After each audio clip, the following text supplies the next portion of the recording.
Ayun na nga, nandito kami sa Angeles, Pampanga, kung saan kami ay nakatira, malapit sa Korean Town.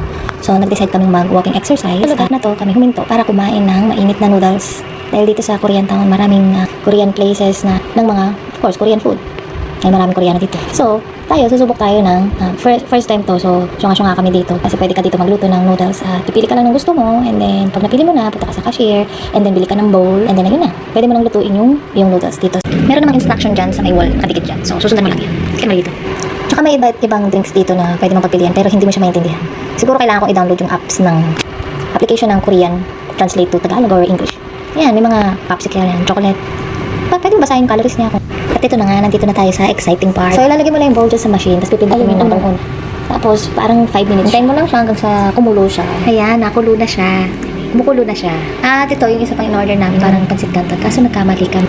Umorder kami ulit. Ako dito. Kasi first time kong naggaganito, nagsasalita ng voice over.